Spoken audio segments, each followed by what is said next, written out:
one of the things I like about your writing is it's very contextual. It's very like, say this, do this, here's the answers. And I think a lot of people get super fluffy, but in Leaders Ask Great Questions, I loved how you're like, say this. When you're dealing with this kind of scenario, do this. When you're dealing with this scenario, say this. And that kind of learning helps me, because sometimes I'm like, I can't formulate the answers all by myself. And no, I learned my very first year of managing, I was like 22. And I remember I lost every single one of my salespeople. All of them didn't come back. So I was like, oh,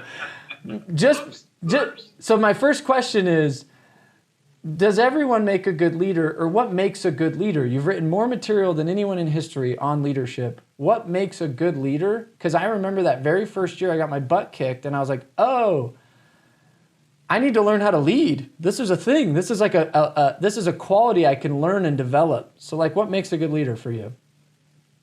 Well, it is a quality that a person can develop, Sam. And in fact, I think the breakthrough leadership book that I wrote, it was Developing the Leader Within You. And the reason that was the breakthrough book, came out a long time ago. It came out in 1991 or 2. And the reason it was a breakthrough book is because it was the first book that basically said you can develop yourself as a leader. Up until that time, people had this mistaken idea that you're the born leader. He's a born leader. He's not a born leader. And so people didn't try to develop themselves as a leader. They either thought they had it or they didn't have it. And all of a sudden, I came out with this book that said, no, you can develop yourself as a leader. And in that book, it's the best mentoring book I've ever written too for leadership, because there are 10 things in that book that if you just do those 10 things well, you'll be a very good leader. And so it's very clear, it's very solid, it's very 1, 2, 3, 4, 5. And so I talk about priorities. You've got to know, if you can't prioritize your life, you'll never be able to lead well, because you'll be doing insignificant things all the time. I talk about servanthood and the fact that if you don't go in with a spirit of adding value to people, that you'll soon, instead of adding value to people, you'll want them to add value to you. And so it's really the solid basic things that I think that a leader does. But when people come to me and they say, John, how do I develop myself as a leader? I always share with them that it begins with qualities. Leadership starts on the inside, not the outside. We think of leadership as outside and all these people follow you, but it really, in essence, it's me having leadership values and qualities that allow me to lead people for the right reason and be effective in leading them. Because what happens is, I teach everything rises and falls on leadership. Well, the fall part on leadership is the fact that this is a leader that doesn't have the values that he or she should have. And so therefore, nothing is better than a good leader, and nothing is worse than a bad one. And so I tell that you either go up or mess up with leaders. And the mess up side is when I lose my way as a leader and I begin to feel that people are to add value to me. Somebody, I was asked recently, said, John, what's your greatest leadership challenge? And I said, well, my greatest leadership challenge is leading me, honestly. I mean, it's much easier to lead you, Sam. Good Lord, it's much easier for me to tell you what to do and lay it out and say, okay, go do it. But when I have to do it, I have to, all of a sudden it's more than words. It's more than a vision casting speech. It's people do what people see. And so, people follow, leadership is very visual.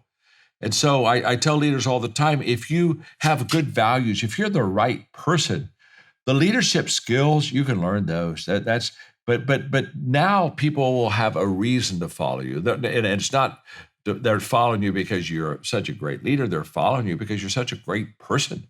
And that's how you develop great people, is by being a great person. It's interesting when you said you started reading my books and how practical they are, and 1, 2, 3, 4, that whole process. I don't want anybody to miss the steps. Here's what you got to do to go do it. When I started writing, Sam, my publisher didn't like the way I wrote it all. And they said, well, you don't have enough stories. You don't have enough fluff. You don't have enough, the aesthetic value of your books aren't very good. And I looked up and I said, I know that, but I said, I'm not writing my books for that. I'm writing my books to help people. If I'm going to help people, you got to give them steps. And so I said, I'm going to stay with my, 1, 2, 3, 4s. I know that maybe doesn't make me ever a great writer, but hopefully it makes me help people. And it's so funny because now, 34 million books later, it's a beautiful example of be true to yourself and be true to your mission. And my mission was to add value to people. I never wanted to be a great author. Or a great writer. I always wanted to be a great friend. And I wanted to help people. And so I stayed true to who I was and what I thought would help people, the elementary 1, 2, 3 the steps that aren't sophisticated. And it's worked for me. And I just think that that's another thing is as far as leadership, you've got to be your best self, but you got to be yourself. Don't try to imitate someone else. And that's always a trap.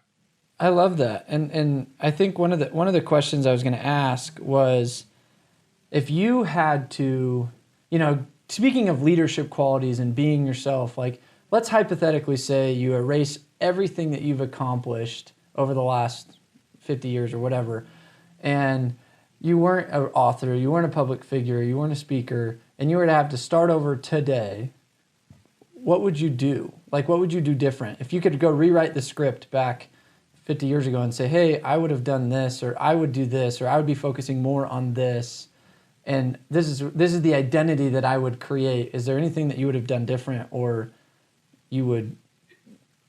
Yes, there is. Let me answer the question twofold. Let me go back and tell you what I did right, and because I'm never sure when I talk about what I would have done differently if I help people. But I know if I tell them what I did right, I help them. And so let me, first of all, what I did right was very simple, Sam.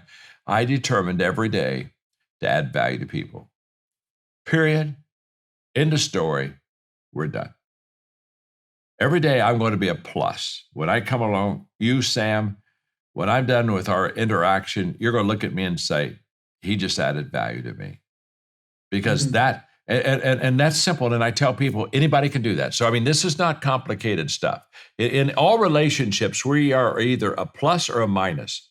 That's true in marriages. That's true in business. That's true in community. We're either adding value or subtracting value from people every day. It's just that simple. And so I intentionally, in the beginning, said, I'm going to add value to people every day. Now, that I didn't always know how I was going to do it. I didn't always know how to do it, but I just knew I was going to add value to people. And that when I came away from a relationship with somebody, they were going to look at me and say, I want him around me because he makes me better.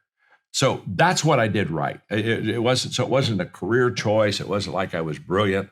It was just that I was very committed to every day. And by the way, I do that now. I mean, every day I value people. Think of ways to add value to people, look for ways to add value to people, do things that add value to people, and encourage people to add value to each other every day. I still do that. I don't have to do that. I mean, if I want to, I can collect coupons. I don't have to work. I can do a lot of things. I mean, I got all the options in the world for me. But why do I do that? I do that because that's what works. And so, when people come to me all the time, I mean, this is so true because I love working with young leaders, love round tables with kids. And one of their first questions, I mean, I know them like, they'll say, well, help me brand myself. I got to get it. And I'll look at it, I'll say, listen to me very carefully.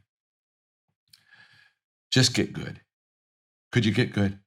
If you get good, any brand works. Trust me, you could have the hokey dokey brand. I could care less. When you're good, hokey dokey brand works. And when you're bad, you can't have a slick enough, smart enough brand to help you.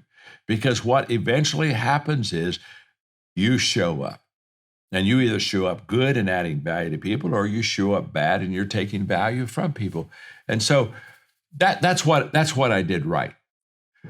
What I did wrong, I did what I did right in 5 minutes. What I did wrong, do you have an hour? I mean, no. I mean, and what I did wrong in the beginning is I tried to be someone else, but not myself. And I looked at people that I really admired, and I thought, well, I'll try to be like that. And I just found out within about a year and a half of starting out that it just didn't work. It just I constantly fumbled, and I think, why isn't this working? Well, it wasn't working because I wasn't who I was. I was trying to be somebody that I admired, thinking I admire them. So if I'm like them, people will admire me too. And what I didn't have is authenticity. And what I've learned about leadership is people don't want a perfect leader, but they do want an authentic leader. And they want a leader, Sam, that just says, you know what, I blew that one. That's on me. I didn't do that right. I made a bad decision there. Let's back up. Let's review this. Let's correct this as quickly as we can, because I'm not taking us to the right path. That's what they want.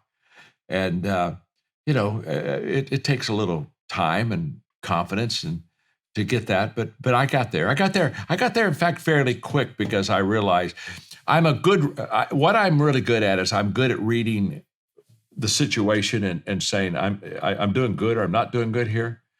And what I've always done well is when I'm not doing good is I don't stay there. I don't say, well, let's just double the effort. Let's see if I can get double bad here.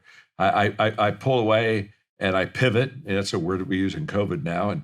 And I shift and I say, okay, why didn't that work?